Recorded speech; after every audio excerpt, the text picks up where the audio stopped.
আর যুবক এবং যুবতীদেরকে দ্রুত বিয়ের ব্যবস্থা করতে হবে।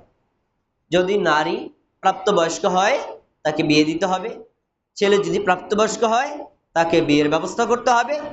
এই বিয়ের ব্যাপারে কোনো ধরনের দেরি করা, অবহেলা করা, এটা সমাজে পর্দার অবমূল্যায়ন একটা বড় কারণ। তারপরে 9 নম্বর, বিধবাদের বিয়ের ব্যবস্থা করতে হবে। যে সমাজে একজন বিধবা থাকবে, তার স্বামী মারা গেছেন অথবা স্বামী তালাক পেয়ে গেছেন, এমন হতে পারে, এই মহিলাকে বিয়ের ব্যবস্থা করতে হবে পর্দার বিধান যদি আপনি বাস্তবায়ন করতে চান। তারপরে 10 নম্বর হলো, স্বামী তার স্ত্রীকে রেখে অথবা স্ত্রী তার স্বামীকে রেখে দীর্ঘদিন প্রবাসে বা দূরে থাকা যাবে না।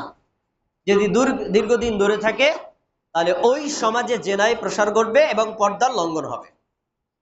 11 নম্বর, বহু বিবাহের প্রশংসা করতে হবে। যাদের শারীরিকভাবে এবং আর্থিকভাবে সক্ষমতা আছে তারা যদি একাধিক বিয়ে সামাজিকভাবে ইসলামের বিধান মেনে করে, কোনোভাবেই এটাকে নেগেটিভ দৃষ্টিকোণ থেকে দেখা যাবে না, বরং আমরা প্রশংসা করব। আমি পারি না, তুই করেছিস, আলহামদুলিল্লাহ।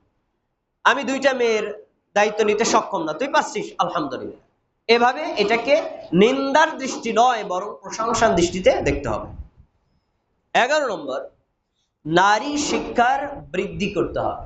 নারীকে কোরআনের শিক্ষা, হাদিসের শিক্ষা, হিজাবের শিক্ষা, ইসলামের শিক্ষায় শিক্ষিত করলে তাহলে তার নিজের মূল্য সে বুঝতে পারবে এবং সে পর্দার বিধান মেনে চলবে। এরপরে শিক্ষার ক্ষেত্রে অবশ্যই নারীকে আলাদা, পুরুষকে আলাদা, প্রাপ্তবয়স্ক হলে।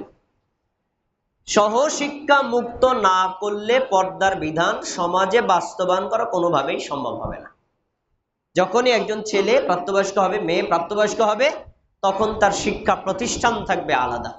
একান্তই যদি অসম্ভব হয়, প্রতিষ্ঠান এক হলেও ক্লাস কক্ষ আলাদা, এমনটি যদি না হয়, তাহলে প্রাপ্তবয়স্ক থেকেই সে পর্দার বিধান, যে নারী আলাদা, পুরুষ আলাদা, তাদের চলন আলাদা, তাদের স্থান আলাদা, এই শিক্ষা যদি আমরা আগে থেকে দিতে না পারি, তাহলে পর্দার বিধান বাস্তবায়ন করা সম্ভব হবে না। 12 নম্বর, নারী পুরুষের অবাধ মেলামেশার কঠোর প্রতিরোধ করতে হবে।